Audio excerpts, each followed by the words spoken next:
Hello, everyone, and welcome to the Syndicate, a Star Wars podcast. I'm your host, Ronan Chain. We have with us Brent, Age of Grogu. Brent, Hey, how hey, you doing, man?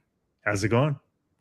And we have with us a compadre that we haven't talked deep Star Wars in a live stream for a while, but we have Jedi Mike with us. Mikey, how you doing?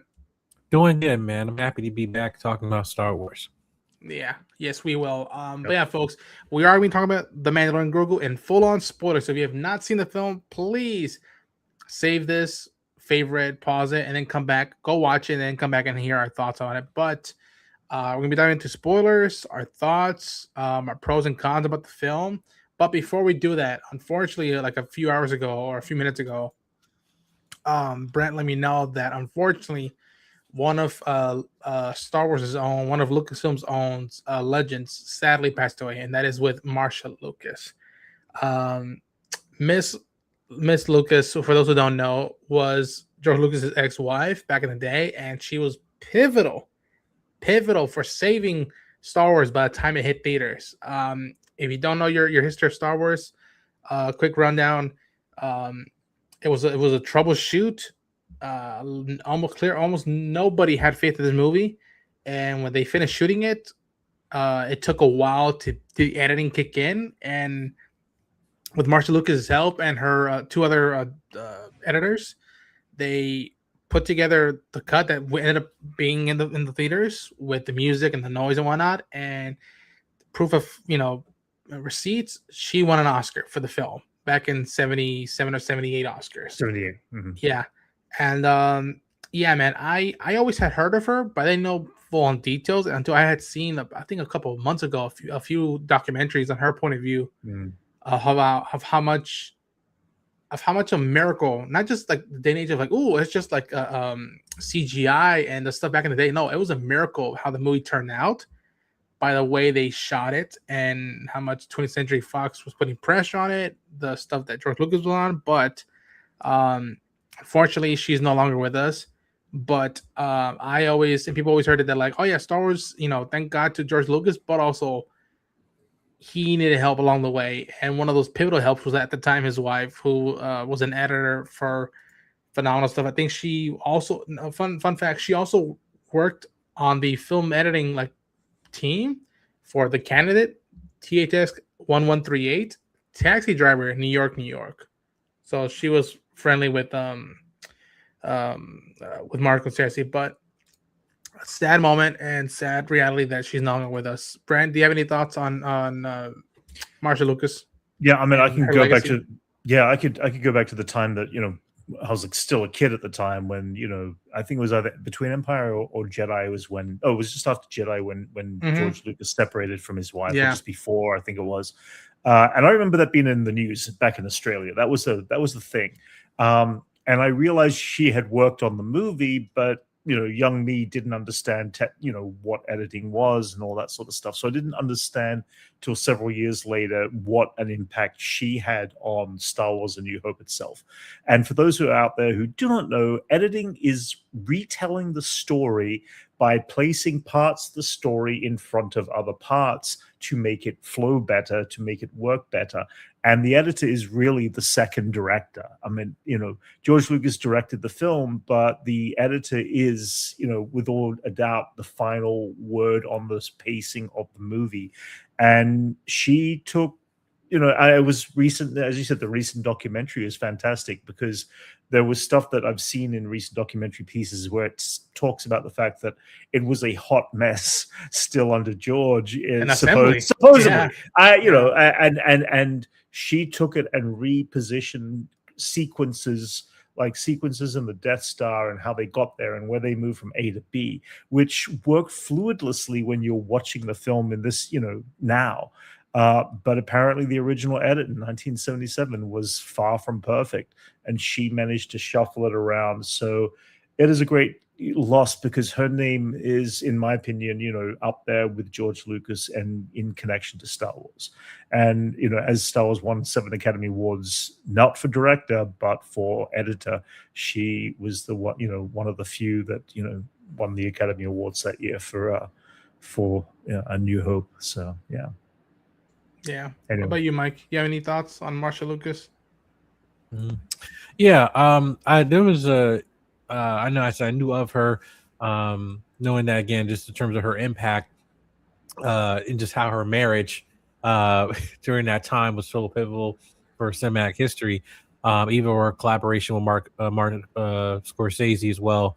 I felt that that yeah, it's sad that she passed away, but that she was 80 years old. So again, that she lived a long, fruitful life, but then Oh yet she yeah, had her her her stamp on in terms of cinema, for a lifetime, and beyond, right? And there was a one of George Lucas's, I think, biography that came out, I think, like in early 2010s or so. Definitely talked um about their marriage and how that and her influence in that, in terms of how these cinematic masterpieces came to be, and then how crazy how the been just she was not involved or did not speak up her mind, of contributing. I don't imagine like my wife, not and then she had her influence in my life and everything. So I just think that's just a testament to her, but more importantly, her insight, her intellect. Even again, editing is not a easy task, especially for these films. Looking back at it now, like they thought, oh yeah, we're not making one of the greatest films of all time, like we're just trying to make the best film we can, yeah, and then now you're seeing also the fruits for labor, for many decades, moving on, and hopefully it's just she got her flowers, and again it's unfortunate that she passed away, but I think she's just a testament how fruitful a life that she lived, oh yeah. now her family also can see the fruits of her labor, Mhm. as a gift to us, Yeah, yeah, yeah. Yeah, man, it's a bummer, man, because in over 6 months we were gonna have the re-release of Star Wars: A New Hope, and yeah. next year was gonna be the 50th anniversary, and I would have bet to bucks that like they would have brought her out to Anaheim and Mm, be like, all right, everybody who had a mm, part in bringing that first film to life, and I think one of the stories, I could be wrong, so correct me if I'm wrong, comment section, that like it was one of those infamous like screenings with George Lucas and his friends, Brian De Palma, Scorsese, Coppola, Spielberg. One of them or somebody said, take out the force stuff. That doesn't make any sense. Like take that force off. And mhm, I think she was the one like, no, that's mm. the thing that Yeah, brings this universe to life. No pun intended, but like it's that X factor of what you bring yeah, in with this sci-fi movie, a serial pulp movie. mm, And yeah, man. She from what I had heard of her documentary, she was very much the Leia of the production, and yeah, it's just very yeah, like my condolences to any of her family, relatives, friends who were still close with her. Um, she does not go off unforgotten, and no, yeah, man. Again, dare I say, hot take. I think the films that she worked on, I think, because I think she was uncredited in Empire, but I know she was credited in mm, Return and in A New Hope. yeah, I think those films still have the best pace of all Star Wars films. Still, I think like they're yeah, like, man, those yeah, movies take their time and they mm, move, and yeah, gives kudos to her and what she did. And yeah, she's part of that new wave of new Hollywood back in the yeah, early 70s, leading up to the 70s and 80s. So I just wanted to give a shout out to Marcia Lucas, that muchas gracias for everything you've done for this universe that we all love and are having have a reason to gather and talk mhm. about. And you will not be forgotten, but you will be definitely missed. So thank you. And And there yeah, would be no Star Wars as we know it yeah, without her, because if it ended up like being the hot mess that it was supposedly heading into, go see may those not have been outtakes, as folks. popular. So who Yeah, knows? go see those outtakes, Yeah, folks. Like there yeah, was a lot of heavy yeah, decisions being made down to yeah, the wire of that yeah, film. yeah, Um, yeah, but yeah, man, I wish I would have met her just to thank her at the very least, yeah, to thank her. yeah. Mhm. But her legacy lives on Mhm. because past the Skywalker stuff, past the George Lucas stuff, we have a new movie that's come out about 2 weeks ago. No, a week ago now, fellas. That is Mhm. The Mandalorian and Grogu. Oh yeah. Um, for context, this is the first quote unquote visual we got of this announcement of the movie. It was this concept art, piece of concept art, and it wasn't even at an event. It was during a random, what was it, a Monday, Tuesday, whatever it was, and they announced that, oh yeah, we're doing a Mandalorian film, and also we're gonna do Ahsoka season 2. So get hype and get ready for y'all. And so it's been 7 years, folks, since the last Star Wars film came out, which was The Rise of Skywalker back in 2019, which was ironically enough the same year that the show The Mandalorian premiered on Disney Plus. So I've seen it. Let's go around down the horn and let's talk about how many times have we all seen it thus far. Brent, how many times have you seen it thus far? I got to see it the second time today. I've had an extremely busy couple of weeks of work, and I managed to get out of work for 3 hours in the middle of the day to see the movie with some friends. We all had a group booking. We decided to go see it in Burbank and loved it, had a lot of fun with it. Not without critique, but enjoyed it immensely. And then I got the chance today for the first time to sit back and just sit down and watch it by myself at the theaters and rewatch it again, and enjoyed it every much as I did the first time. So nice. What about you? Michael? How many times have you seen the film?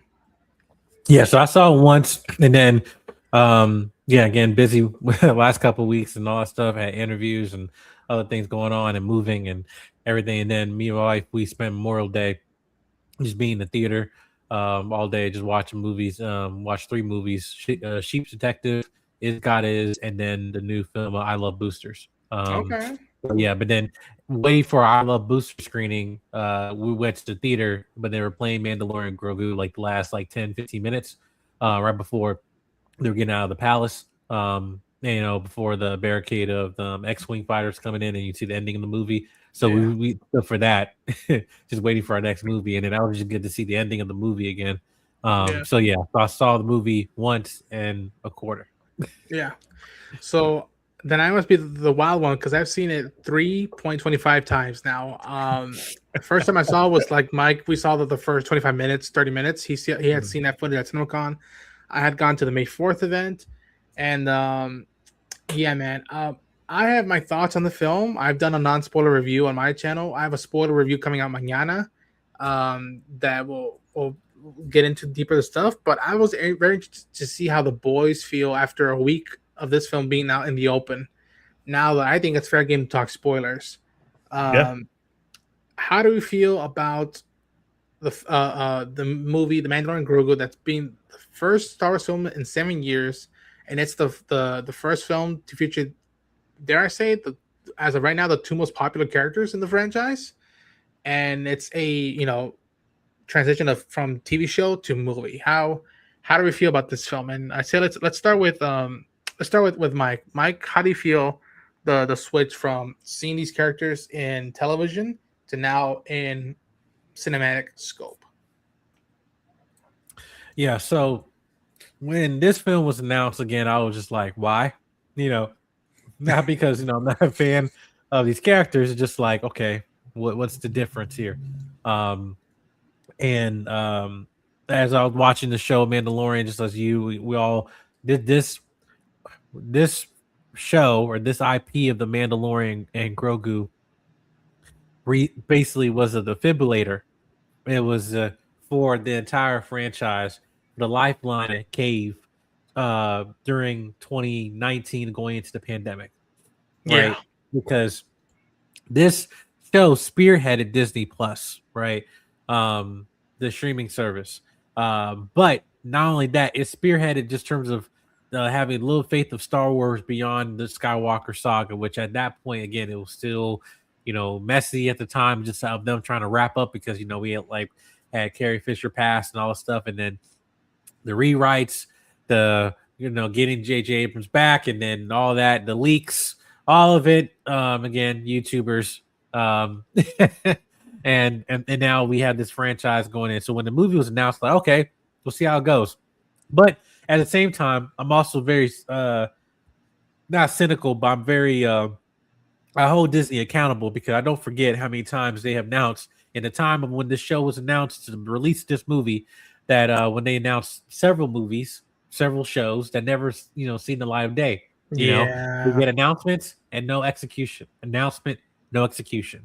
And that to me is where we're pointing at here. This is the first Star Wars movie we've gotten so far post Rise of Skywalker that was announced, executed, and then, in my opinion, delivered. So, and that I have to give credit where credit's due. much as we can talk about some issues with this movie, and I think issues that's not even this film's fault. I think it's more of a Disney corporation fault in terms of how this brand has been portrayed and depicted the last few years, to the point where some people be like, I can wait. But this film itself, I enjoyed, and I was smiling because I'm finally seeing Star Wars where it belongs, in the cinema. And it's been a while. I was getting emotional watching it, just like, man, I'm watching Star Wars again. And it's like, it's been a while. It's been a while. And I think to anyone who's, I don't want to, call out people saying not being true Star Wars fans, but if you're a true Star Wars fan, I just feel like there is something when you're sitting in the theater and watching this, and just basking, just the fact that, like, I'm here watching Star Wars again, and and I remember for years going back into the theater to see Star Wars Clone Wars animated before we got the series, which we'll get into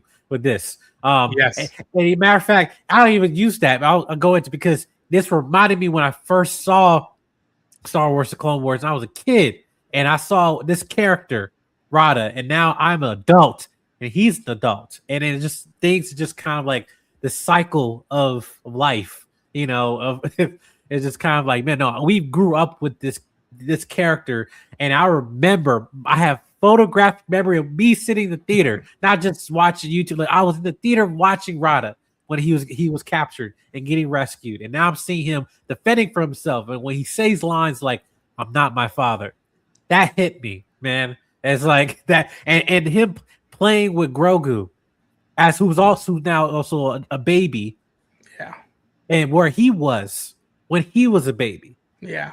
Again, there's things that some people if you were the ones that stuck with this franchise for the long run, this was for you. It was for me. It was for everybody on this stream. And that's the part that we have to give credit where credit due. It wasn't just, key dangling nostalgia. No, this was lore that was built up and earned to give us emotional depth of these characters. So, but yes, I enjoyed this movie. Nice. Brent, how about you? I completely agree with everything Mike says about, connection. If you watch the Clone Wars from way back, when it first started and all that, I think I haven't laughed as, like, when I get excited about something, I will laugh really, really loud because I'm loving it so much that I'm like giddy on the inside, and I just laugh. So when they brought up the hologram of baby Rhoda the Hutt, I just lost it in the theater, laughing my ass off how cool that was, because it literally was, what we remember from 15 plus years ago with Rhoda the Hutt in the Clone Wars movie. I had the unfair advantage of a few people I know who worked in the film. Because I work in the film industry, I have a few connections, stuff like that. I didn't want to know about the plot line. I didn't know about the story, but I did have some questions about a year ago going in saying, and I was kind of asking them in general. It's like, well, is this going to deal with Grand Admiral Thrawn? Is this going to be dealing with, the greater scheme of this? Are there going to be massive big space battles? Are we going to deal with Grief Karga, with the passing of Carl Weathers? Is that going to be answered in any of this? And my friends kind of, without any explanation, they would say to me, no. Don't go in expecting this to be a linear, connected thing. Think of this as a single episode of The Mandalorian and Grogu, just on the big screen and with a bigger budget and be an adventure. And the moment I heard that, I was like, I am really glad I didn't go in with expectations thinking that this is going to be a bigger picture kind of story. And that helped me accept that. And I understand why people going in might be upset or frustrated with looking for a bigger picture. And that becomes that diversity of the fandom that needs to sometimes kind of answer the question, why are you expecting this at certain times? Now, Disney have definitely effed up along the way, in my opinion, and not Lucasfilm, Disney have done that. We've seen things occur over the course of time where, take Solo, take all these other films. There are elements in there that have been interfered in all the wrong places, in my opinion. So people can't go blaming Lucasfilm specifically, all by itself. There is definitely a fault from a secondary, element there.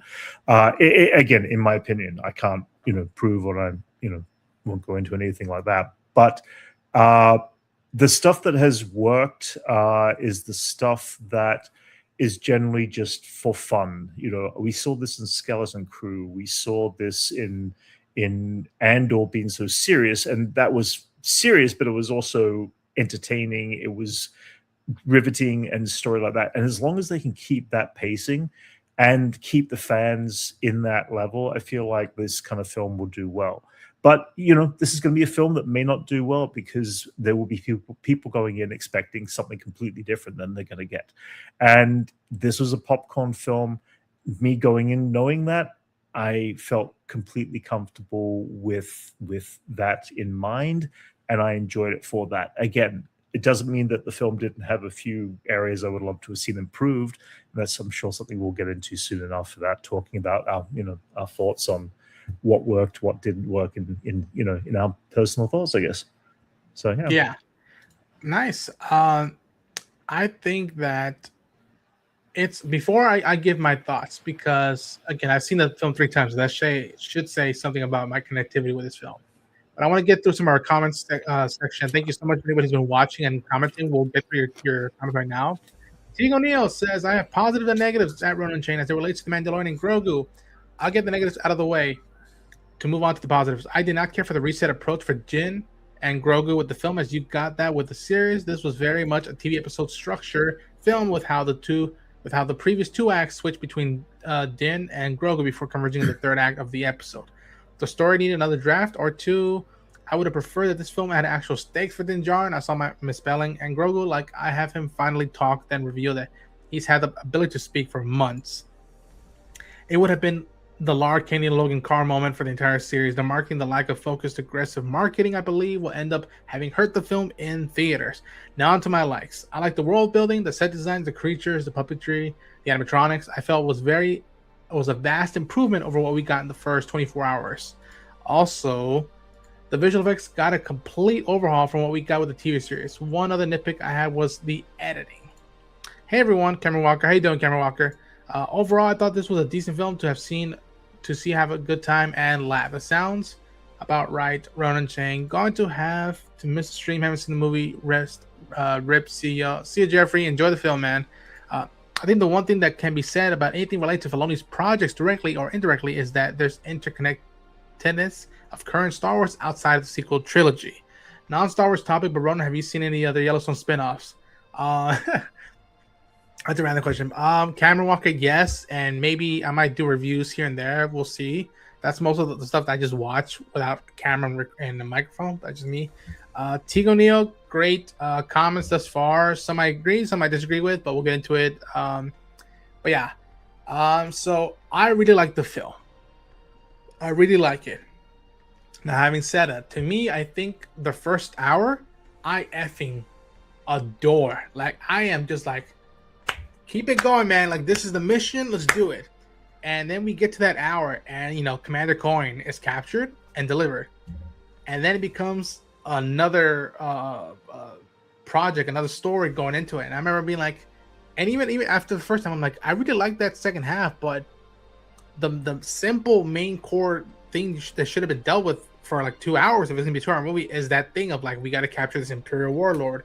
The pacing changes basically by the entire second half. Yeah, I agree with that. Again, it's similar. The second half is similar issues to what I have with season 3 of Mandalorian and a little bit of Book of Boba. But like, I like spending time in this world and these characters. It's just the story you're choosing to tell, and the way you're choosing to tell it pulls me out of it sometimes. And especially if there's some stuff that feels very derivative for me, whether it's dialogue, whether it's a choice of like scenario. Now, having said that, I think this film works at its best if you know nothing except that you know that these 2 characters are very big pop culture like characters.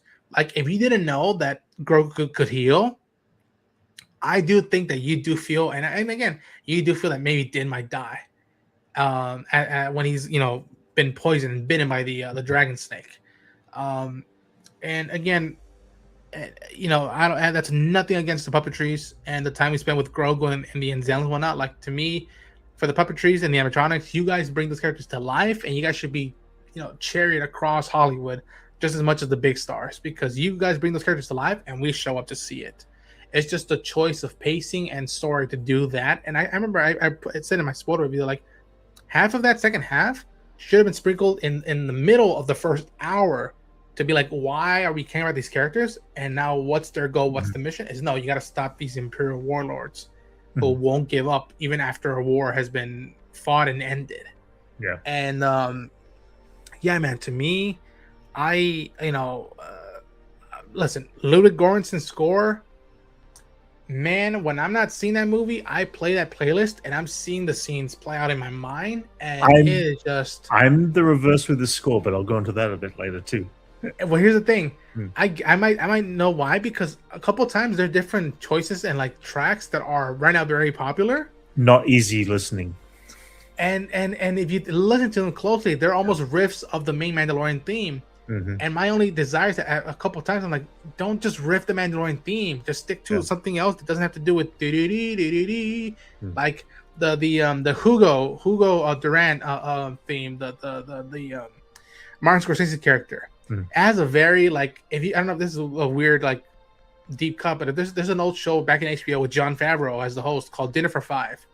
It would have this very like piano violin type of theme. Hugo's theme when he's cooking is very much like that, Dinner for Five, but it's in a remix of the Mandalorian theme. And I like it when I rewatched it that time. I'm like, man, it's just another remix of the main theme. Like, stop doing that. Make something singular and whatnot. Rada's theme, I really like and whatnot. And it gives props to what Ludwig does, adding to this franchise. Especially, and listen, I don't care how people feel about it. Like, when you hear the Mandalorian main theme in the theater, it is something, man. After years of watching these characters and this theme and TV, it is something to see that logo blast of the Mandalorian and the music blowing in the theater. Like, it is something to be like, that's probably one of the best new additions to Star Wars music and music in cinemas in general, in my opinion. That main theme, like, a new DNA was founded with that theme that Ludwig brought, and I adored it with this film. But again, first hour, I had such a blast with it. And listen, I'm not sponsored by IMAX. They're not paying me to say this, and I rarely do it just because it is more expensive to see in this format. I urge people to go see an IMAX, but there is something about you sitting your ass down and you seeing an ad sequence, or you seeing a gladiator sequence with Din and Rada, or you see a sequence where like Din is beating the living hell out of these gangsters in a bar, and it's full on like format. The whole screen is covered with music, and it pulls you in, man. So I just adore watching it in IMAX. I saw it in Dolby Atmos once, one of those showings, and I was like, I could tell that there wasn't that much of an impact. And a couple of those scenes. I saw it in Dolby today when I went and rewatched it. I saw it in IMAX the first time, and yes, you're right. The impact was stronger on IMAX. Screen. And listen, if you've been watching my channel, I have made a couple videos talking about Colonel Ward, Sigourney Weaver's character, and Zeb. And I want to make this clear: anytime they were on screen, I was like, yes, same, awesome, awesome to see them. But then I think it was after the second viewing, after seeing Zeb and after seeing Colonel Ward, I said to myself, this is awesome. But I was like, but why are they in the story? Two-dimensional story characters. Why are they in the story?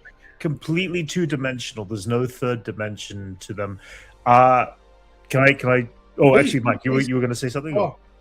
I was going to say that with Zeb, for anybody who's watched Rebels and knows about Zeb, we got the backstory. We know who he is.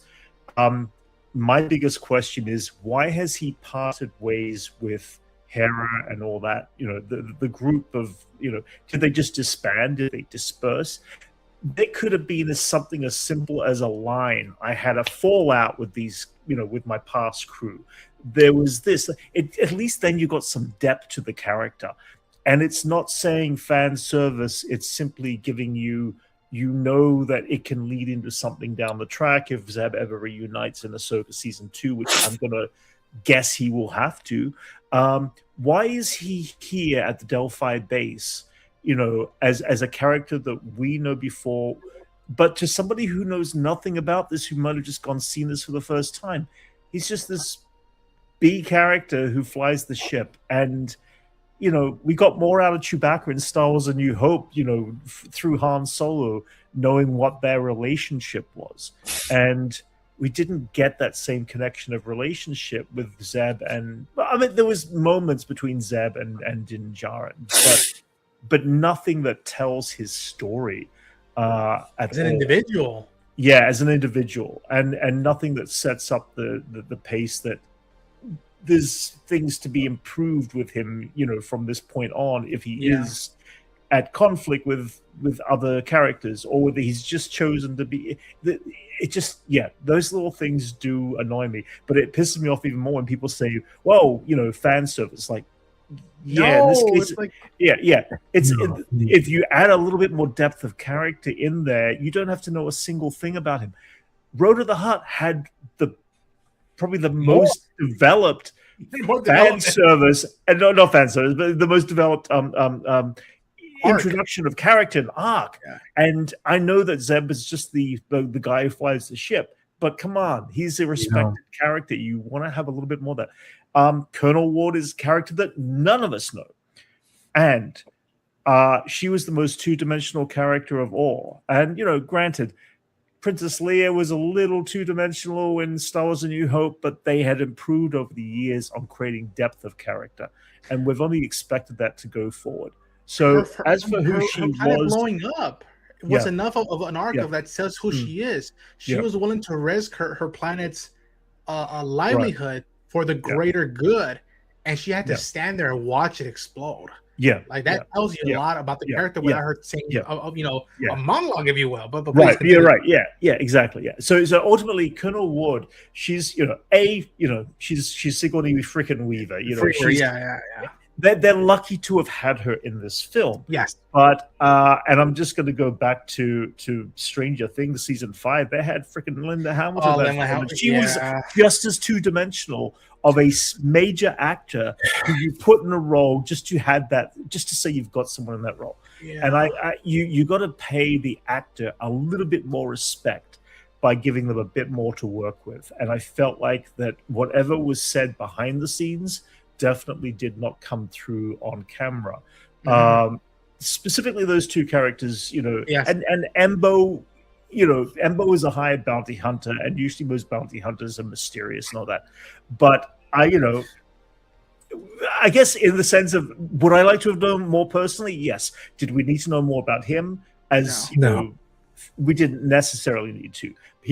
I think they used the right amount of pacing of Embo. But those other two characters really did bug me because, again, they did such a wonderful job at giving Road of the Hutt some really in-depth story, connection to his father, who his father was. If you've never seen any Star Wars, connection to the fact of why he's here, why he's doing what he's doing. All of that gets so developed and flushed out so well. And, I appreciated that. But there was that element of those were my personal biggest flaws for the film, at least, that the B characters could have been developed a lot more. But it was fun, entertaining. Third act was a little static and, could have moved faster. But you're right there, Roden, when you say that there was a massive change. It was like they hit another episode that was their quiet episode. But it became almost... And don't get me wrong, because it wasn't bad. I enjoyed all of it. But... it felt noticeable in the middle. You felt the missed opportunity. You felt like it's right there, dude. Just do something with these characters. Mikey, you had any thoughts on Zeb and on Colonel Ward? No, the wording when you're talking about with Zeb, it's not about fan service. It's about continuity. It's like you have a continuity director when you're making a film. I remember my biggest contributors of my love of cinema is the Star Wars special editions of how they made the Revenge of the Sith, and particularly with the Battle of Mustafar, and how all the people that were involved, that behind the scenes second DVD that y'all just had, I watched that for hours, like hours playing it. Sometimes I fall asleep to it just to watch it again. and you saw all the different layers of people that were involved in that, you know, short time frame in the film. But they have a continuity director.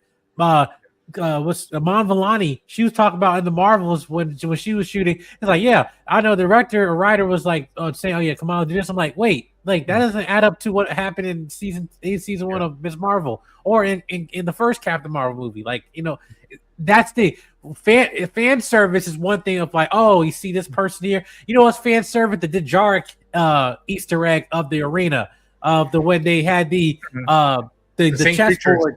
The creatures, and it took me later to like until one of the creatures like did the move of lifting them up, bring them down, and I realized, wait a minute, oh my god, the chessboard! I just bust out laughing, and then Sam and another older critic, like he's like guy in his 60s, whatever, he's just like, hey, what is that supposed to know something? No, that's the chessboard from the fucking the New Hope, including the main set, the painted floor, which was exactly never that. And then me and I laughed when I saw that.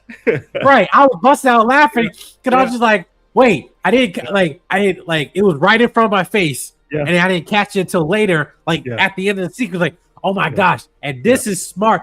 Not to say fan service, but this is good lore building of like now we know where that came from. That's like, oh, you're not trying to be the chessboard. No, the chessboard trying to be the arena of that. It was arena. It was probably thousands of years older than Star Wars Galaxy. Right, exactly. We don't know, but there's a story there without telling you exactly everything. You know, you can assume and guess at that stuff. Yeah, as to when it was. But for regular Joe, it's just it's cool new space. But like, if you're a fan, you're like, no, those are like. Of a millisecond of like lore that like, oh yeah, maybe across, because again, people, this is a galaxy.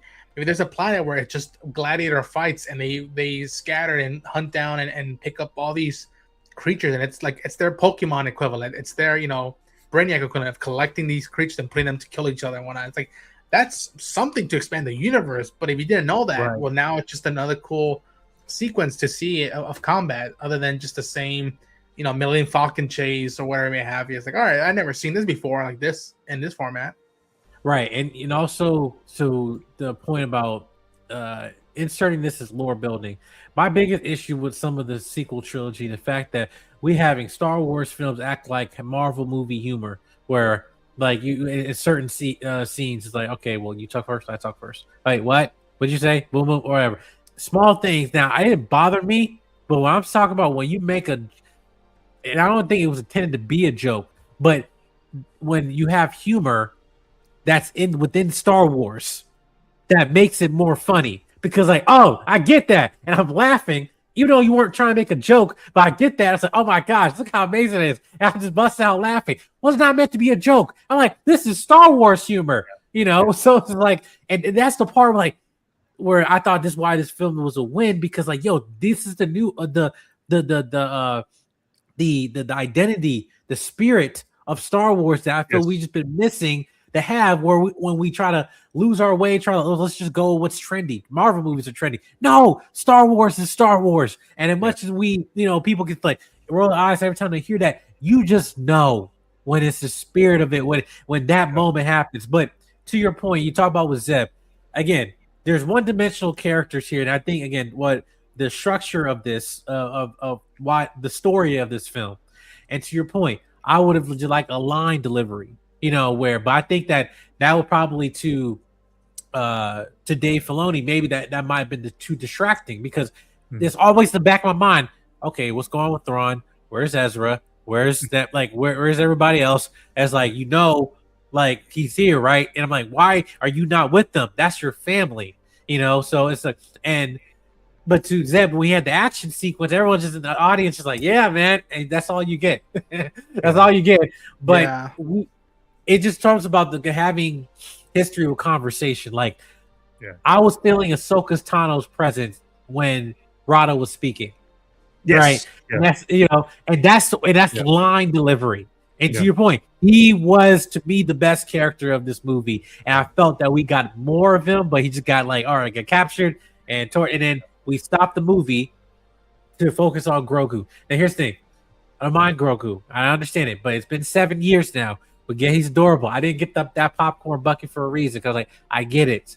I got a muscle shirt, or when I go to the gym, say this is the way, whey protein, so it's like I get the joke, but it's like, do I have to spend at least over 20 minutes with Grogu just trying to take care of Din? It's like, no, I didn't need that. And there's a point, literally, I'm just like, man, this first like hour and like 10 minutes, you just like, I'm on for a ride, the music and everything, action, all right, let's go. And then you stop it when he got poisoned. Yeah. And that's and I felt him like, man, this is like Now, and again, it was all wonderful stuff, but it felt like this is the episode in a season of Mandalorian and Grogu that's the quiet episode where they have to save a bit of money and they can't shoot anything big, so they do a quiet. It was a setup episode of you all, where like, and it could have moved at a slightly quick. They could have cut 5 minutes out of that entire sequence, or more. Can I say, just to speed that process along? Yeah. Can I say this? When people compare this, it just feels like an extended episode of the show. And I just want to say this out loud. And I've been telling this to our groups of friends for the past week or two. I think people who say that and aren't trying to be cynical, but that's just their immediate reaction, they might be subconsciously spoiled with how cinematic that show was when it started and it came out, and how 7 years of that, getting used to that, might not make this pop as it would if it was a regular saga movie. And that's another thing I think people don't realize when it comes to this movie. It's not a saga movie. We're not destroying a Death Star. Somehow Palpatine is not returning in this one. It's like, it is to me, the pitch was, I was like, I buy it and I'm with it. It's like simple, self-contained story, but you have to balance it. And it's the best challenge you could do of like, how do you bring new audiences who's never seen the show, but how do you don't leave the people who got you to make a movie of these two characters behind, who have seen the show and who know that these characters can be cinematic. How many of us would not have killed to see those first 3 episodes of season 1 in the movie theater? And like, I can make the pitch right now. Those first three episodes of like Din meeting Grogu, him protecting Grogu protecting him, and him rescuing Grogu.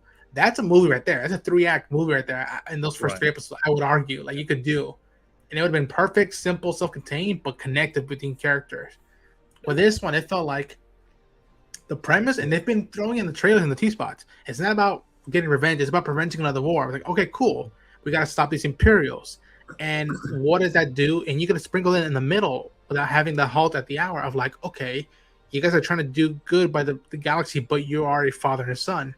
What happens when you try to balance that life of being a father and being a son? And to me, a cool moment that what should have been in the middle, not towards the end, after the capture of Commander Coin, is Din seeing Grogu and Rada in the beach, just playing, like, and it should have been a sweet moment. And people say Pedro should have taken off the helmet, and I'm like, I could see the argument that like, if that moment Din removed his helmet and you see Pedro looking at his son's eyes and be like, we can't just be fighting all the time. I gotta let this kid be a kid for a little bit and not just be on missions the whole time. And that should have been something in the middle, over this big trajectory of this big mission that should have been pitched. That like, okay, go get your rest. You stop this Imperial. You earned it. And at that time, you take Zip with you and have Grogu playing with others and whatnot, and just have Zeb and Din sitting there just talking about life, about the war, and how like, you think this is ever gonna end? And Zeb saying something like, "Man, I survived one war. The reason why I'm still fighting is I don't want another generation to character development for Zeb right there." Yeah, exactly. It's like right there. Like, why is Zeb still fighting? Because he lost somebody before the war fully kicked into gear. Yeah, he doesn't want somebody else to lose somebody like that, and he knows what and again, it could have been a simple scene of Zeb looking at Grogu and be like, he's losing days helping us fight these remnants, losing days of just living a life. Well, the one trailer they had with the voiceover of Din talking about Grogu, he's going to live longer than I ever will, and beyond my years, and that was a beautiful piece in the trailer. So why didn't we hear that in the film? Because that would have been character development for those who know nobody, who knows nothing about who Grogu is and who knows nothing about Din Djarin is, and actually hear that kind of speech, because those two characters also didn't have much character development in this film. They had character connection, but they didn't go much further than saving each other's lives, but it didn't go any deeper than that. And For the deepness of those two characters being the leads of the entire movie. Can I take a step back on something? Because I was something. Please. So you consider the fact that George Lucas created Star Wars out of the old, Flash Gordon serials that he used to watch as a kid, and Buck Rogers and all that stuff. The half an hour serial. And if you look at Star Wars, Empire Strikes Back, Return of the Jedi, and any of the other films he did break them up into modular pieces of filmmaking.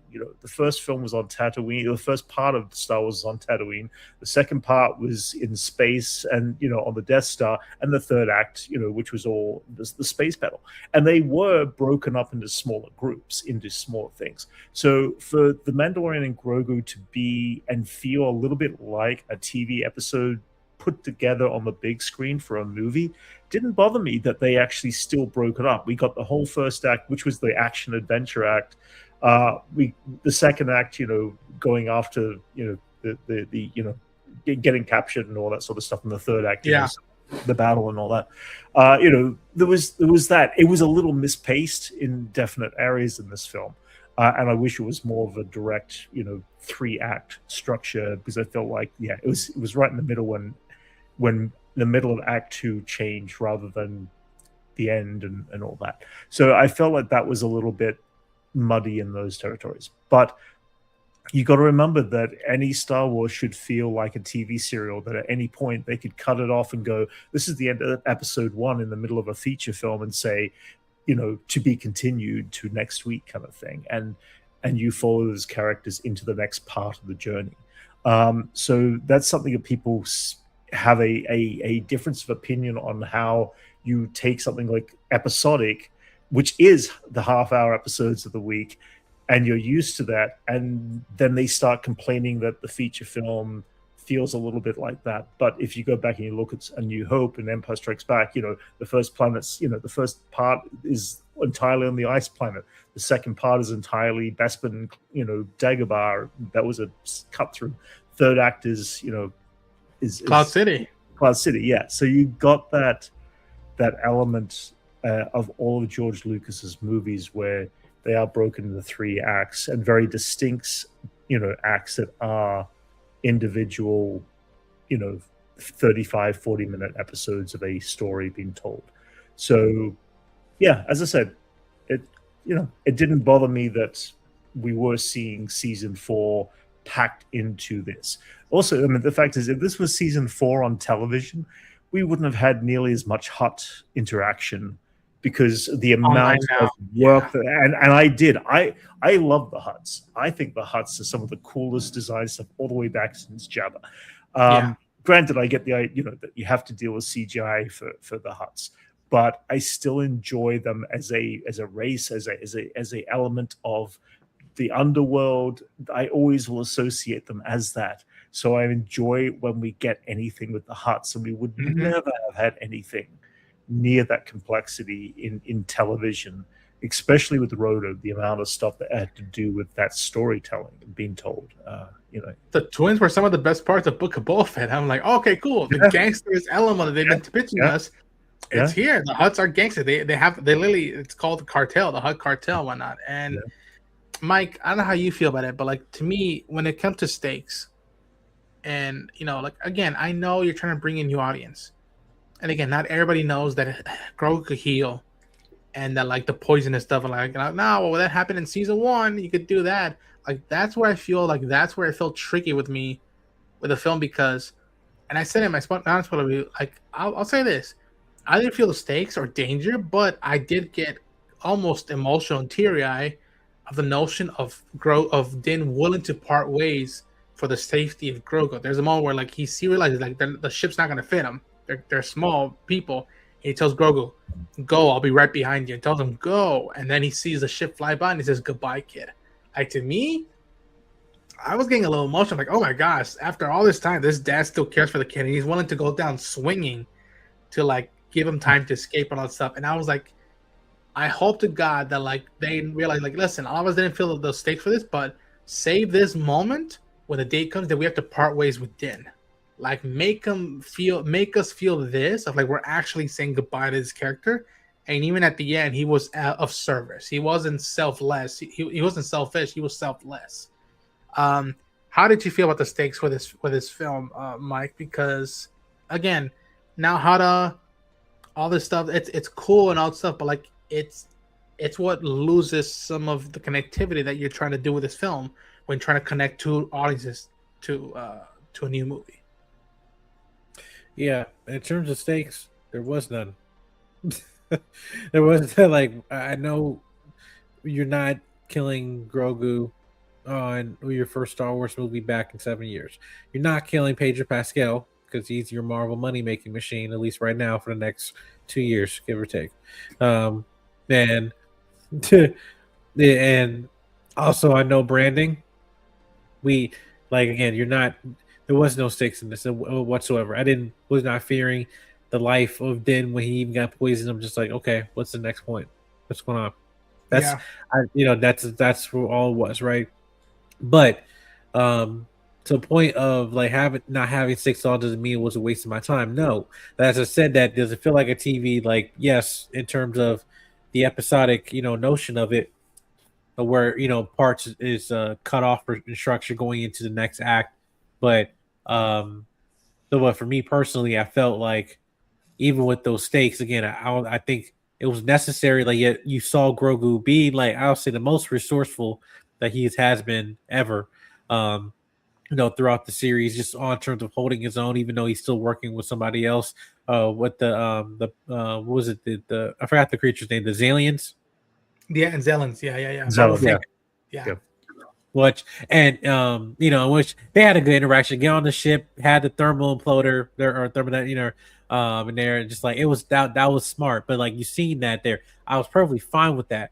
But it's more of, okay, do I need to have somebody die in order to fill stakes? The only person really I cared for was Rada. Really, in this, it's just like, oh wait, would they take out Rada? Maybe, being just like, well, I'm the last remaining heir, so like, it might end with me. You know what I mean? And then the Hutts are going out together, type stuff, right? And I get to be the one to take you out because those are the things I might have, feel weight of. I didn't feel nothing for Zeb at all, too. Feeling like fearing he was gonna die or anything. Like, no, I just because I know for a fact we're getting these characters live action and interacting with other major characters. I just know for a fact, like, you're going to use this person again. Like a Mandalorian is gonna meet up with Ahsoka sooner rather than later. There needs to be the worst decision ever. Again, which I think leads into the choice of why do a movie instead of season 4? Why not go back to TV and whatnot? And again, there's not been confirmed or exposed by both Dave and John. But I do truly believe that the reason why they chose to do a movie instead of season 4 was because A, it's been a while since we got a Star Wars movie, but B, I think that it's a minimum prep work for a general audience who haven't seen the show to get them going of like, who are the main characters, what's the tone, what's happening after those original 3 movies, of why there's still Imperials people running around. That way, when we get to Filoni's movie, the culminating event, the people are going, I need to watch 4 seasons of television to get to it. It's like, no, you don't have to. It would help a lot more if you did. But like, you have the Mandalorian and Grogu movie that tells you what they're going after, why they're still fighting. Right. And then you get to, it would have been like if they had done Infinity War without the first Avengers movie or without Civil War. Yeah. Imagine we going into Infinity War without those 2 films and being like, we're missing stuff. Why are we supposed to care about these characters? Why is there danger looming over us? Like, why do we have to give a shit about that in the prospects of it all? And I don't know. Do you guys still feel like they should have done a season 4, or you think that no, the smart move in the long term sense was a movie? No, but what should have happened was, to me, I think the story of season 3 should have been the movie. There's one shot in season 3 where all of the Mandalorians are flying, with Sabine, whatever, all of them, like that. That should have been in the cinema. Yeah. That should have been in the cinema. And to me, you have your actual. I didn't say criticism, but your actual like villain. You can have, in terms of actual threat. We're going into also tying seeds of what the First Order possibly be. You got General Hux's, father or grandfather in there, and everything like those small things will have that if you had that, and then what it would save also the issues that people had with season 3 in terms of pacing and other things. Maybe just structure a lot of this in a 2 hours and 20 something, film, and then we'd be like, all right, pacing good. This is a war. This is battle. Mandalorians are reclaimed back. We got the dark saber back and everything, and also we're seeing seeds of cloning and other things that might lead down the line, but not to mention the mythosaur, exactly. So that's the point. Like again, I think imagine if we had not got season 3, but we got this movie instead, and this would have been one of the first few times that Din and Grogu have been reunited. It's like, okay, they've adopted each other, and it's their first few missions. How is that like when they're not just on the run trying to survive being a family? Now they're participating in the bigger community around them in the galaxy. How's that like? I think that would have saved people time with spending a season with them again. After I think for a lot of us consider that they were rushed back together instead of holding that thread of like they finally separated parts and going their own way. It's like we're reuniting them back for a good cause. Yeah, I putting something to the big screen. I mean, obviously, streaming has changed since COVID now, and COVID was the main reason they did streaming is in such a big way. So they've really, we're out of that phase of it, and they know it. Disney know it. Let's put this stuff back to the theaters. We've got the ability of doing this. Exactly what Mike said before. They just need to really trust in the audience for putting high stakes into characters, into the situation, and into the story. And I get the fact that kids are different in this day and age compared to what they were, on my generation or that. But you have to learn that a little bit of trauma within the element of those high stakes is what drives a child's mind to develop better. And I feel like we need higher stakes from Disney's attitude, not just obviously in Star Wars, but in recent MCU stuff and everything that they're doing. They seem like they took some steps back to not upset parents, the occasional parent who might have to say something. And I don't know if it's just me or my generation or whatever is saying that. It is the reality is that you have to be able to make those high stakes for a child to want to get along, for the parent, to see this film over and over and to live with them in the course of their lifetime. You want to have the parents be entertained with the fact that this is a high stakes, story that they want to follow through and watch and come out and want to see it again. And I can understand why the general public would see this once and only once. It's not a repeat viewing for your general public. It's a repeat viewing for the Star Wars fans like ourselves, because we want to look and analyze all these, details. We want to see the details on the spaceship on the side. We want to see how the landscapes look. Heck, the twins' freaking palace. I want to build a miniature model of that palace. It was so fucking gorgeous. But that's the geek inside of me that wants to do that. That's not your general people. So general audience, yeah. And so we're gonna, they're gonna, unless you do a high stakes set of elements for these characters and just put a little bit more development in this day and age, to characters that you create or have created, or that you expect the general populace to sit and be entertained with. Yes, people have walked out saying it's very entertaining, but they're not going. Not many people are going back as much as they should be, at least. Yes. And, Connor Rican says that I have to say though that I love the pacing of the movie because I believe this movie was to see if Disney can have the Mandalorian and Grogu in the big screen. That's one way to interpret it. And I'm okay with the movie being the way it was because all the character development was done during the shows because that's what the shows are for, the heavy lifting. I understand that notion, but that's I would think like a very titillating challenge of like, no, how can we keep something? How can we still develop characters who have been developed for a new audience, and even for our hardcore fans, they'd be like, what's an element that we haven't shown you yet of these characters? That way, man, do I need to see Mando Grogu by the time we end up eventually probably doing season 4? Who knows? Right now, I don't feel confident saying like you need to see the movie to get to season 4, because although they'll probably do a quick recap by the time episode 1 starts, and B, like, again, there was the only thing you would know is that like they took care of 2 Imperials that were part of the Shadow Council, and Zeb showed up again, and Carson Teva was in there for 5 seconds probably, which again, that was another choice. I'm like, why isn't Carson Teva more part of the main cast? He's been, dare I say, the Jim Gordon of these shows thus far, and it's like he has a connectivity to he's the one who agreed with Din.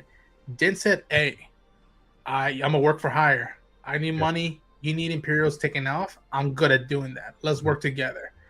And it was Carson, the one who was with them to bond them together and like showed them a different side. Like, you know what? I gotta worry about the Mandalorian culture, but the galaxy is still surrounding us, so we need to navigate it, and maybe we have to align ourselves with the New Republic for this. Like that felt like a big loss. Like, why wasn't Carson a bigger presence in this? And hell, and I think Carson could have been a good bridge with Zeb and Din and Colonel Ward. And again, I go back to like that the second half of the movie, between Din being out for a little bit, for a few days. If you think about it, you could have cut back to Delphi base and have Carson checked in, and Carson and Zeb check in and be like, we haven't heard from Din in a while. And Colonel being like, he's a big boy, he can handle himself. And what if the Hutts got him or not? And they could have been something like, we don't leave one of our own behind. He's been helping us out. Like, we can't just leave him behind. And Colonel Ward being like, if we get into this, we're crossing lines with the New Republic. Is like, the Imperial's been crossing the lines for years now. Why can't we do the same? Why can't we do it? And that builds tense of like being loyal to a friend or an ally, but when it means you're crossing your rules of engagement, like that would have been something to give the characters to do in that second half. Can I say the one of the last lines from Sigourney Weaver was like, well, we found out that after you captured this guy, this Imperial guy, that the Hutts were connected. Why not show us some of that little connecting tissue that leads them to to go up? There were elements that they definitely could have. Again, that would have been character development. Dude, stuff. Don't even get me like. I wrote a throwaway line kind of thing. Dude, I wrote and I'm not gonna say I wrote a scene because I'm a scriptwriter. I literally wrote down right before Din was ready to pull the trigger on the twins. They said, we have information. He could have said, what information? And he tells them there's other warlords who are building to something. There's a secret council going on, and him be like, okay, do you know it? And he's like, I'm still gonna kill you anyway, and he could still try to blast them. But now when he gets back to the base and gets pulled up, he tells Colonel, there's one more thing. And Zeb could be like, there's this thing, have you heard of a Shadow Council? And just have her and Zeb look at each other and be like, what do you mean? What do you know the Shadow Council? Like that there's more warlords, that they're all building for something. Yeah. And that is your draw to a second film or a connection to that. And that's what doesn't exist in this film. It doesn't engage us. Because we know the Council. Yeah. Right, but to your point, they could have like after Go ahead. Go ahead. Like after the film, like Sam was asking me like questions like, okay, well, how did this connect to this or whatever? And I had to explain like, oh no, this because of it's connected into Star Wars Clone Wars. And also asking about with Embo with the bounty hunter, and I'm like saying, well, that's the reason why he walked away, because the deed was done. Yeah, he's fine, and that's it. And also there's season in Clone Wars, the bounty hunter season, where all you can basically get a breakdown of all these individual characters in terms of slightly of their backstory, understand them, what their motives are. So even though you'll get full line dialogue, things are just spoken of just by mere action that I know that's given. But to someone that's completely blind, they're not going to know. And I think this is the thing. This to me, this film was a palate cleanser. I feel for a lot of people that was necessary for people like us three, people that haven't seen the Mandalorian show, and some people just say, "Oh, I'm just done with Star Wars," right? And all the to basically say, let's have a clean slate, and let's just put a self-contained story, not trying to to jump the gun and do things to just expand the lore and other things like that. Let's just give you what this tone and the of this film. If you accept that, then yes, we already see, especially for Filoni, like we can do the lore and explanation and all that stuff. He can give that to you, but first you got to make sure you have trained the audience. You must. Well, what's the line? You must unlearn what you have learned. And we as the audience have learned complacency and comfort. We choose now as the audience, and this is not this is not Star Wars' fault. This is Disney's fault, because again, you have trained the average moviegoer to now say, well, I can just wait till it come on Disney Plus in 40 days. Right. Yeah, and that's not this fault. It's not John's fault. It's not Dave's fault. And I think someone who has enough, I don't want to call, let's say, emotional intelligence here, but just have enough, I would say, of media literacy to understand like why people are responding to this, but also understand like this is not Dave's and John's fault. Like there's that, and I think as a critic for myself, like I can say, oh yeah, all right, I might not find this movie the best Star Wars movie or whatever, but I'm like, I'm just glad that I walked out of a Star Wars movie happy, and that's what we just need on a foundational level before we even get to there's no lightsabers. I'm perfectly fine with that. I'm perfectly fine. Where's the Jedi? What's going on with the Ahsoka and all this stuff? It's fine, and I don't need to have this film be the answer to give me everything that I've been wanting, because it's just one movie. And then again, you need to retrain the audience to go that Star Wars is cinematic, and that's the main priority before we be like, hey, where's this character connects to? What's this like? I don't no. Do we there was a little bit of space battle, but the thing is that the Star Wars in Star Wars doesn't seem to show up enough. The space battles tend to be a big grabber for people, and that's why I'm curious to see what Jedi Starfighter is like, because I'm going to assume there's got to be some sort of space fights and sequences. Because I feel like that you've alienated an audience by cutting the wars out of the stars. That's fair. And we're getting some great ground combat and stuff like that, and there's cool moments between this, but there's a whole chunk of what George Lucas did in all those films, the asteroid field chase, the TIE fighter sequence, the TIE fighter sequence, the Death Star, everything like that. And these big epic battles are what kept and held an audience to George Lucas's original thing. But it's not just those. It's not just the battle. George Lucas gave you something different every time he told a story. I keep getting hit back every time I talk about the original trilogy to the prequels. And the original trilogy, it set a tone, it set the pace. But the prequels give you something completely different. Not everybody loved the prequels. I'm sorry that they didn't. But George Lucas did not copy the original trilogy when he told those stories. He gave us a massive, big chunk of storytelling that was very, very different than that. And that's what the sequels, in my opinion, also should have been, yet they felt like a little bit of a copy of the original trilogy without doing anything really, truly impactively new. So the question, Mandalorian Season 1 gave us something new. And that's what made it work. But then it became the same. And it became the same, and it became the same when it hit the big screen. So it didn't give us anything new. I think the idea is, how do you make your characters continuously be interesting and fresh and new? And that's what I love about the idea of the Force. Whenever the Clone Wars told a story about the Force, it was through another set of eyes. It was through another alien race. It was through an alien. You got these moments of the Force that were impactful. You've got the Mortis arc in a complete story that set up the imagination for the Force is bigger than just being able to move rocks with your hands and, wiggle your hand and do that. So when you're dealing with Grogu, who is this end element of, what Yoda more or less used to be, give us something new from this character that he's learning, that we also as the audience could learn about the Force. The whole healing thing. yeah, yeah. I mean, it was cute. Don't get me wrong, and the whole healing thing was too quick for my opinion, because that's not the way. I feel like they did that for the speed of the story, obviously. Yeah, but he could have been healing. He could have been continuously trying to heal every moment you saw him go back to Mando. Could have been spending moments, not just like boom, and the wound is healed, but yeah. But there are elements about how does this character relate to the Force that is new and fresh, that our audience would be like, oh, I like that concept.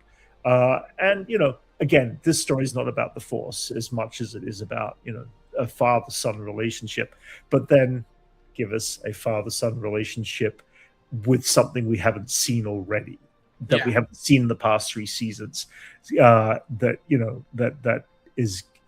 is impactful. So, again, at the end of the day, I enjoyed the film. I had a lot of fun with the film, but to quote Anakin, I want more.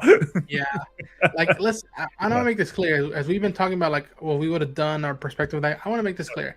I went into this film, and when it started with the long live the Empire and him duking it out inside of the AT-AT, like I'm telling you, great. I had the biggest grin on my fucking face. So much fun. I loved it all. When the movie ended, I had the biggest grin on my face. Yeah. So I really liked the film. I gave the film a 7 out of 10. So that doesn't mean I loved it. Doesn't mean I hated it. It means that I really dug it. But there's plenty of holes in it that I felt like could have been great opportunities to improve on. And that doesn't take away anything from the design of the creatures, the time that we spent in Shikari.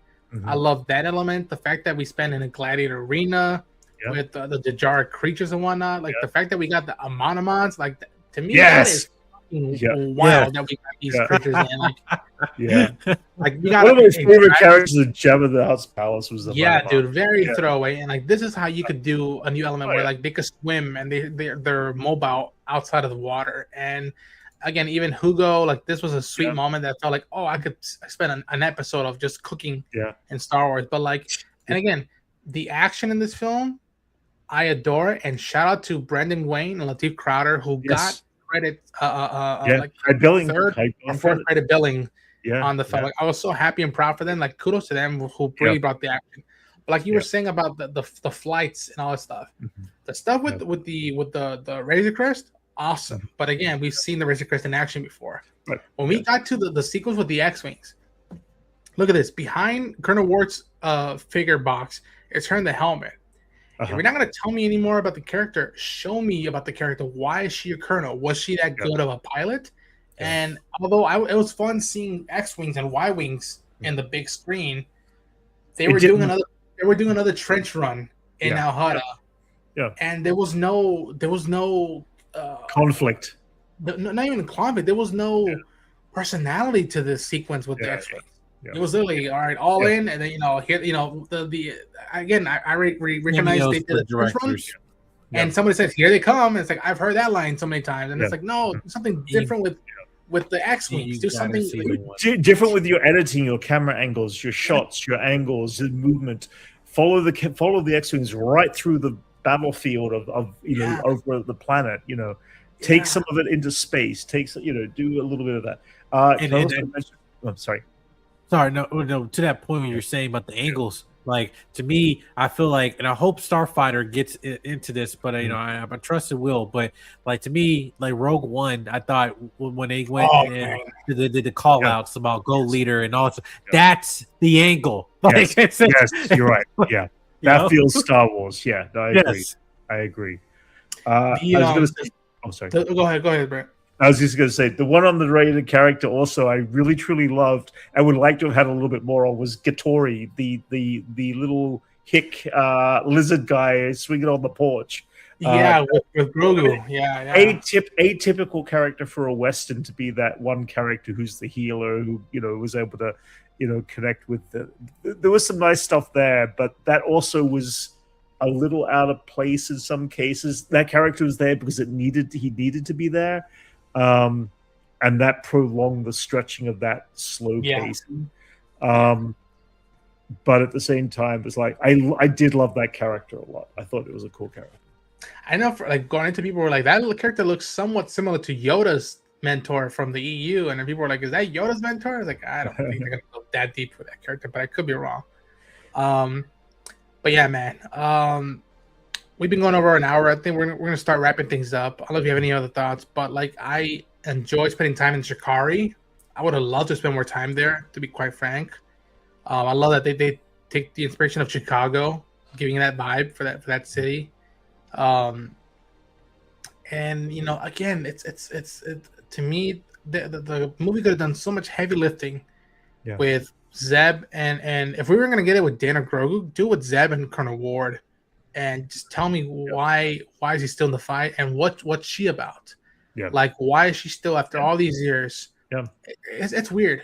Before the movie, I felt that her interviews with Sigourney Weaver and the way they were portraying the character, I got more material out of that than the movie. I'm like, oh, she came up with rank. Behind the scenes, there was obviously a lot of conversation, but the final edit did not have any of that behind the scenes conversation about who she was. And that made her such a flat two-dimensional character. Again, guys, it goes back to editing and you know. And maybe this is the nerd in me, but I remember I had seen Adam Savage videos because I've watched his YouTube channel, and he was recently visiting the Burbank lot where they shot the Adelphi base stuff, and I think in somewhere in there he saw some concept art that they did for the movie, and there was at one point you could see Colonel Ward, Sigourney's character in there, and I could have swore I saw her character, not in just her uniform, but in almost like an address and whatnot, like almost like she should have been in Shikari in the audience. And I thought to myself, okay, if Zeb is there as the pilot and he can't make contact, why can't he just go to the battle arena and be an observant in case needs backup and he's there instead of just waiting on the call? I'm like, all right, I need a wheelman. We got to run. And it's like, no, have him and Colonel Ward be in the audience, and they can't intervene unless it's emergency.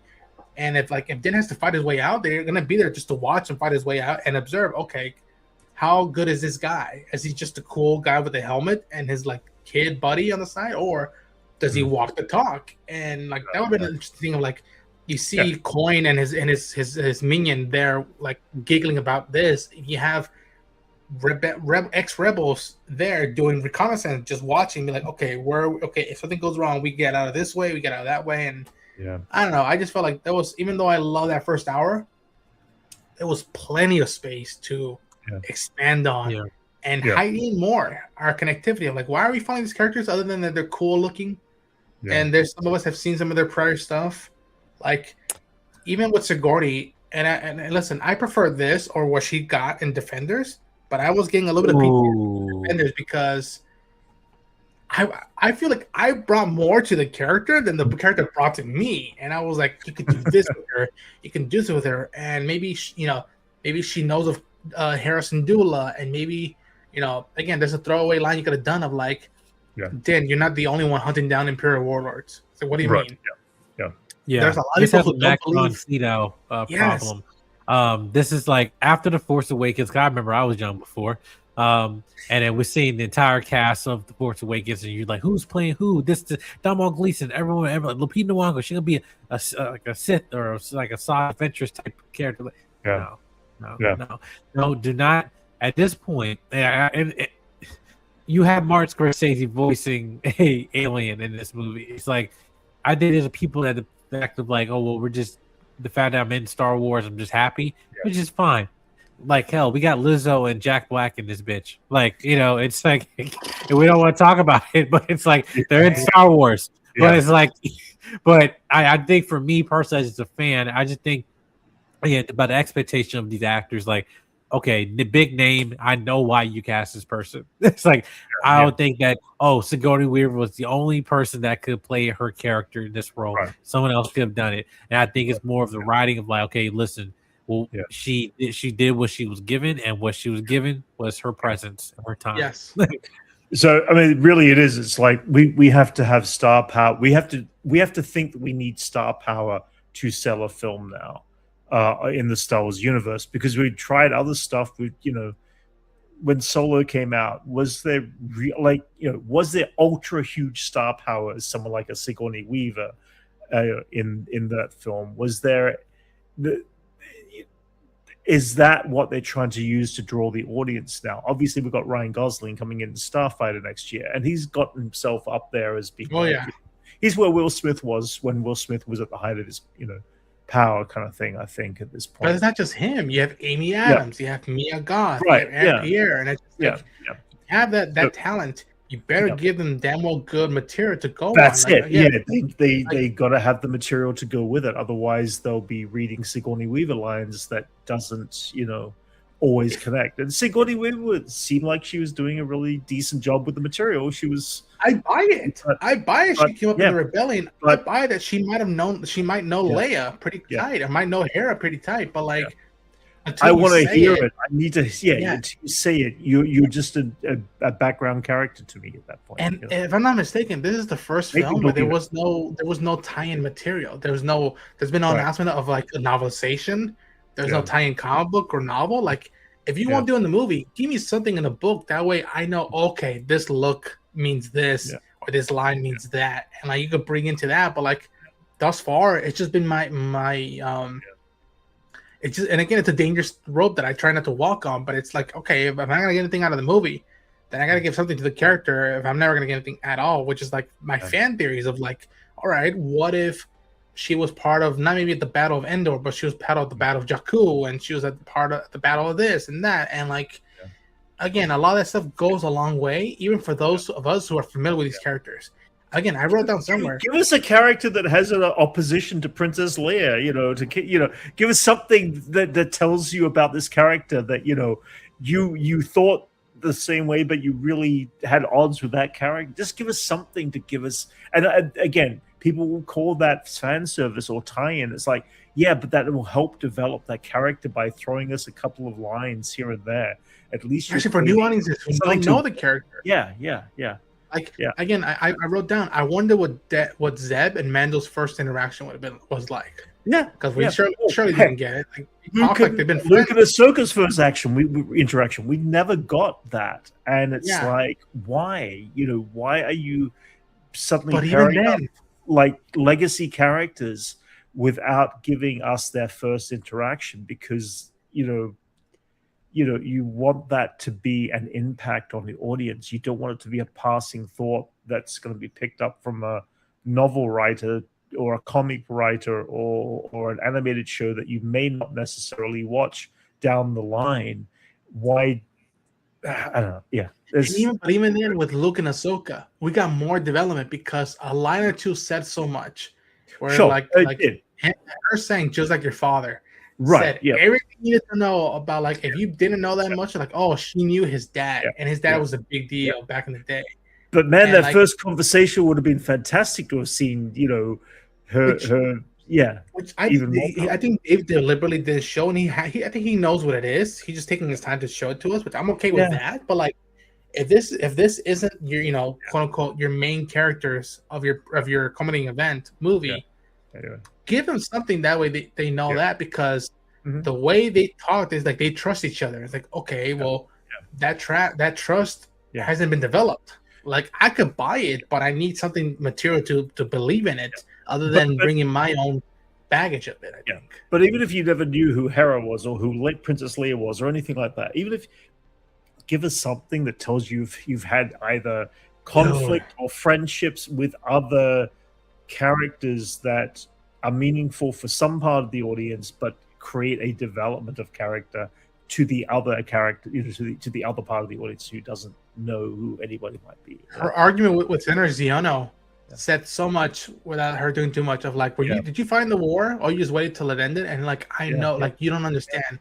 Thrawn killed people that I trusted, that I cared about, and I'm trying to prevent somebody else to lose family members. And like, that's enough to do with her if you don't know who the character is. And so I don't know. I think that even more of that in this. I think that even though I enjoyed the film, there was still so much left on the table that I think they could have capitalized on. But I do think that, like, if this is the case for this film, I damn well better sure get some stuff out of season 2 of Ahsoka. Like I hope to God we get some stuff for season 2 of Ahsoka. But like, okay, we hope. When are we starting to connect the dots? Because it's been a few years now, and who knows how far that show's gonna go. Even though we've heard that there've been budget cuts on that show, it's like, okay, how much is that? Which I don't care about, but like, it's poignant in the atmosphere. But I do think that like I really hope that they're plotting it well, and that once we get over, because again, people don't realize that Ahsoka season 2 got pushed to next year, early next year, which I'm assuming they're gonna drop it at the same time as Celebration is gonna start coming out, and line them up. That way, either the finale arrives when Celebration starts, or the show starts when Celebration weekend starts.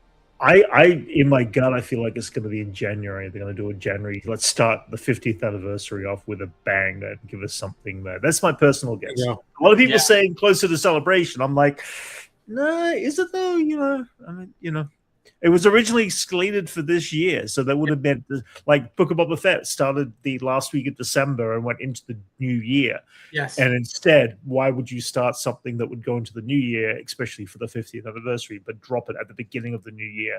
So I get the feeling, just my gut feeling, it'll be like the first 2 weeks of January is my guess. They'll make that announcement this year. Yeah. But we'll see. Yeah. We'll see. But yeah. Boys, do you have any final thoughts on the film or choices or stuff you want to see on the future? I say let's start with Brent. Brent, do you have any final thoughts on the film and maybe more you want to see out of these characters, or where you want to see the story go with Data and Grogu? I don't know if I need to see the characters go into development any further, because they're not developing the characters any further than we've seen. We get the relationship of over 3 seasons of episodes in a feature film based on these characters. They haven't progressed their relationship, I don't feel, very strongly in the last 2 years. I feel like the first 2 years of episode season 1 and 2 had some nice development of those characters coming together. Now they're just like working together as nearly equals. They know each other's thoughts. They know how to get bounce off of each other. So I don't know what the next step is outside of just being generically, there's another story around these characters. Mm-hmm. So do we get to see them as an ensemble to other characters? Yes, absolutely, that'll be fun. But as a single story, if they go back and do season 4, I'm afraid that it's going to be hard to sit back and watch TV format season 4 of another story. Will I watch it? Absolutely. Do we need it? Probably not. So we'll see, Yeah. Mike, what about you? Yeah, no, I agree with everything you just said, because like I don't see you going back to doing season 4. I just really don't, because like you have to understand this again. Well, a lot of people get mad at me or not for saying this. Is like, yeah, this is what we have to accept the reality. We can't go back and change, what happened in 2020, but we can't.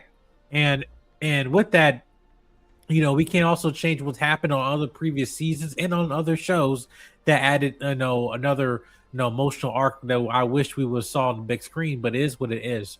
But I say with this film, again, I am just happy that I walked out of a Star Wars film just being happy about these characters. And again, these characters still have at least the audience to serve. And hopefully that when we get to other characters like Ahsoka and other characters like Ezra stuff, that again they also able to transition to cinema as well, and that the audience is going to accept them, because now you're not going from just a Disney Plus show making it into cinema.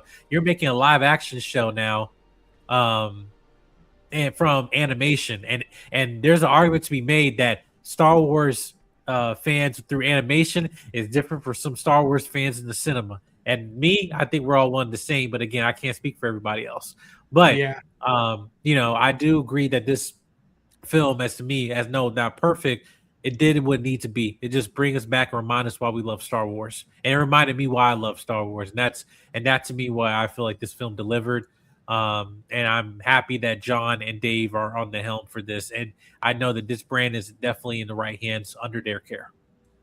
Yeah, I agree. They haven't let me down yet. Like, again, if this would have been really boring, which I disagree. This film is not boring. Like, if the film would have been really boring, and if they really would have dropped the ball way more with season 3 and Book of Boba, then I would have been concerned about it. But they haven't yet. Like, I think there's more to it than just them and with those activities going in. But I agree that I still trust Dave and John to like take in the feedback and know, okay, where to improve and where to keep the spirit going with these characters and this era of Star Wars. I also want to give a shout out that like this is the second film, third film without a crawl, but the second film with a quote unquote like summary, which is that context of like the evil Galactic Empire has fallen, which is very much what they did with Solo and what they did with Ahsoka with the red text.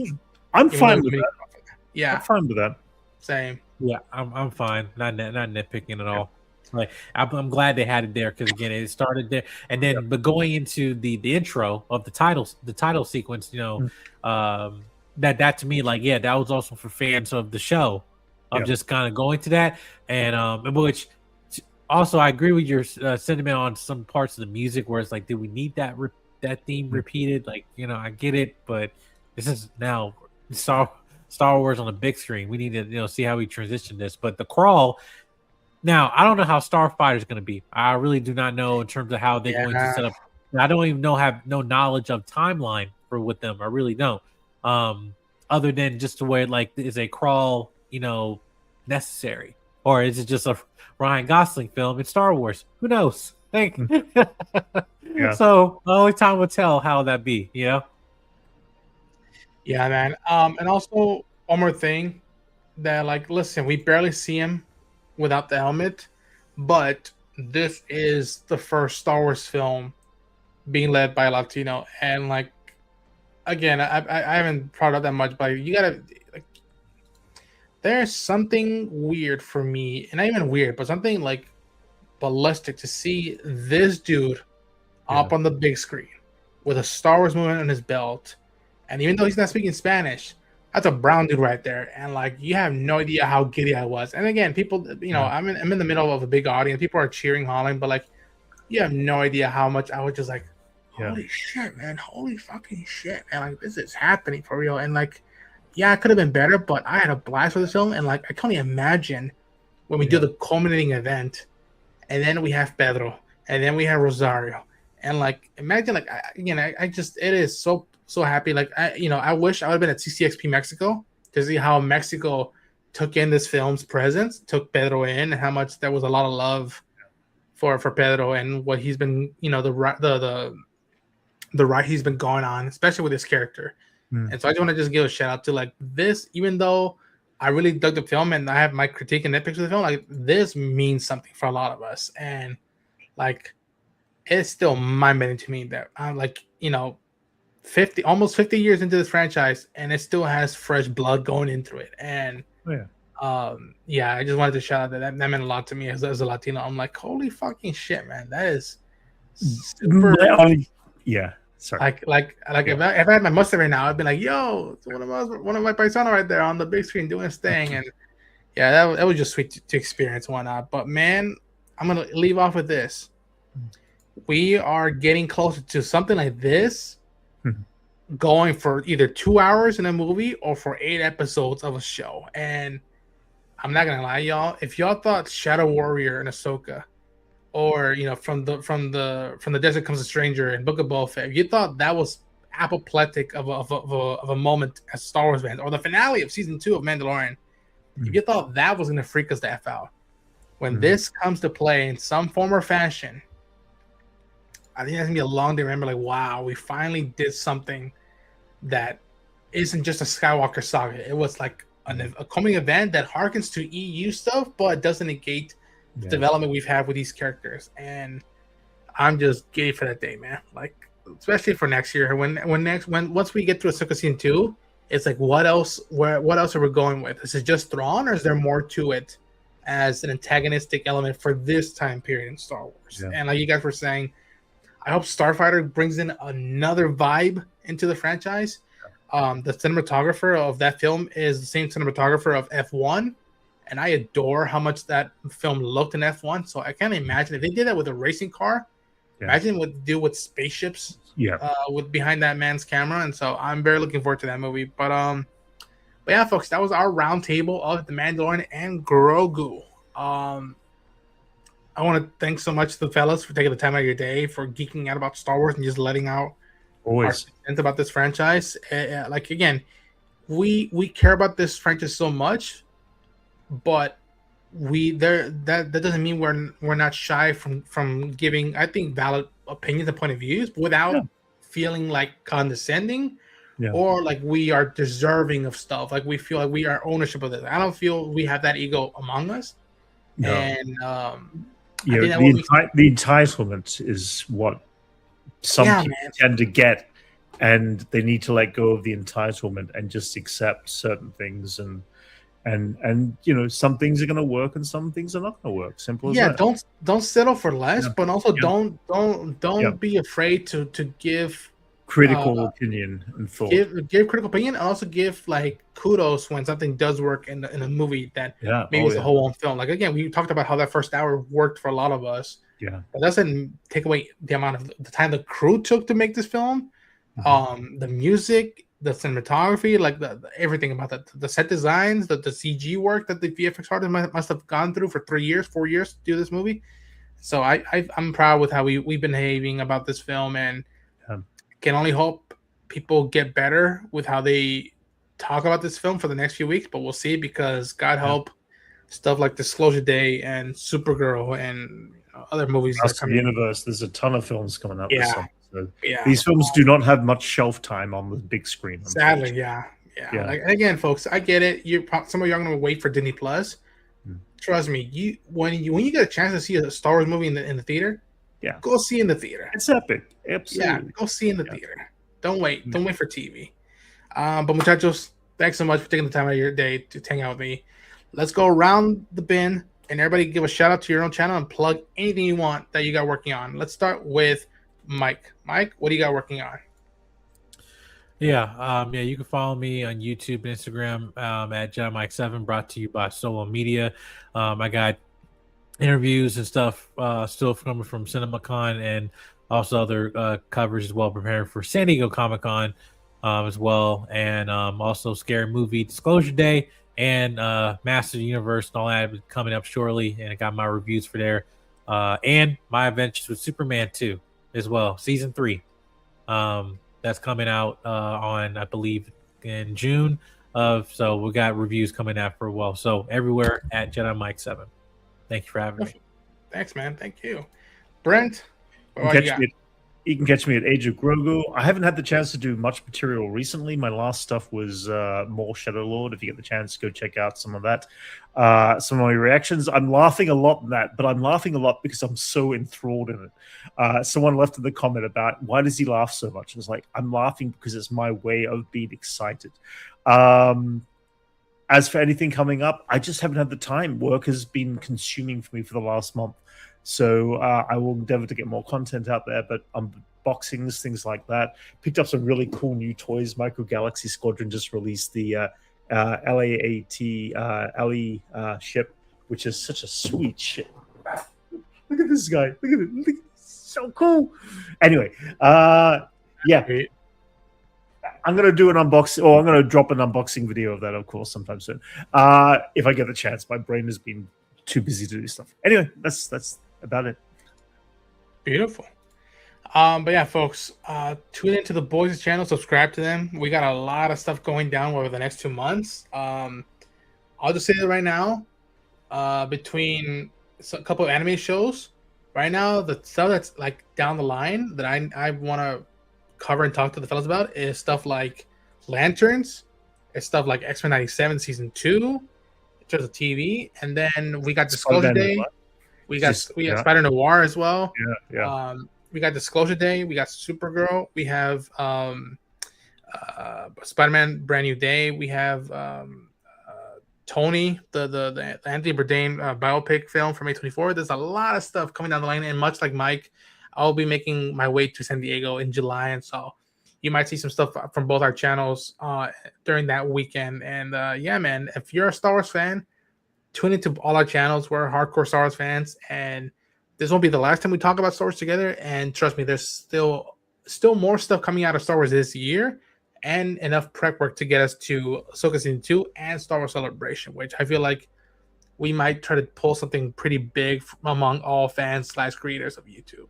But until then, thank you so much for taking the time out of your day to hang out with us. To all the comment sections, thank you so much to everybody who tuned in right now. Colombian Rican, 31. You did want more. I was nice to see the New Republic fighting Clone Wars Separate Droids. I thought that was a cool treat. I agree. Thank you so much to Harrison James. What up, boys? I'm late with watch and playback. My thoughts. I had fun time. Nothing too special in a cinema sense, but I was just full of joy to see stores back on the big screen. I agree. Clyde Rican with the heart face. Thank you so much, fellas. Please subscribe to the channel. Share the enthusiasm. Let people know if you're Star Wars fans, you're going to want to hang out with us. And as always, may the Force be with you. And this is the way.